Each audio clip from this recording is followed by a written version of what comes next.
Pernah dengar nama Barsisha al-Abid? Gelarnya al-Abid, artinya ahli ibadah.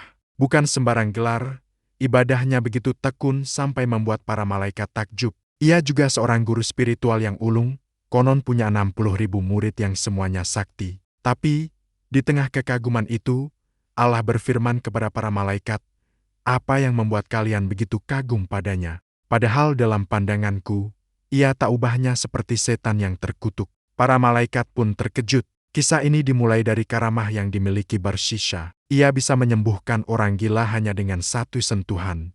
Suatu hari, putri seorang raja mengalami gangguan jiwa. Sang raja lantas mengutus pasukannya untuk membawa sang putri ke padepokan Barsisha di tengah hutan, berharap putrinya bisa sembuh.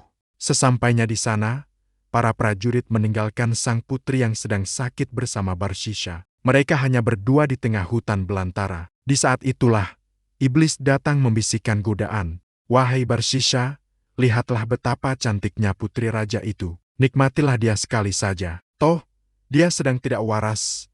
Dia tidak akan ingat apa-apa nanti. Lagi pula, siapa yang akan tahu di tengah hutan ini?" Nahas, Barsisha termakan bujuk rayu iblis. Ia pun melakukan perbuatan keji itu. Baru saja selesai, iblis datang lagi dengan bisikan yang berbeda. "Celaka engkau, Barsisha. Cepat atau lambat perbuatanmu akan terbongkar. Reputasimu sebagai ahli ibadah akan hancur." Barsisha panik. "Lalu apa yang harus kulakukan?" bisik hatinya. Iblis pun menawarkan solusi licik. "Bunuh saja dia, lalu kubur jasadnya. Kalau utusan kerajaan datang, katakan saja dia sudah sembuh dan pulang sendiri." Untuk kedua kalinya, Barsisha menuruti bisikan iblis. Ia membunuh sang putri dan menguburnya dalam-dalam. Ia merasa lega, masalahnya selesai. Tapi tidak bagi iblis. Iblis kemudian menyamar menjadi orang saleh, lalu menghadap raja dan menceritakan semua perbuatan Barsisha. Murka, sang raja langsung memerintahkan pasukannya untuk menangkap dan menghukum salib Barsisha.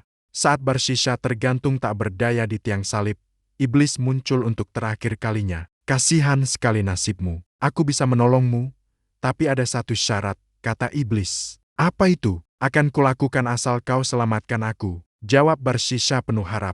"Sembahlah aku," pinta iblis. "Bagaimana caranya?" "Tubuhku tersalib begini," keluh Barsisha. Iblis menjawab, "Cukup dengan isyarat anggukan atau kedipan mata sebagai tanda sujudmu." Dengan sisa tenaganya, Barsisha pun menganggukkan kepala, menyembah iblis. Tepat pada saat itu juga, ia menghembuskan napas terakhirnya. Iblis tentu tidak menolongnya, dan Barsisha pun meninggal dalam keadaan kufur kepada Allah.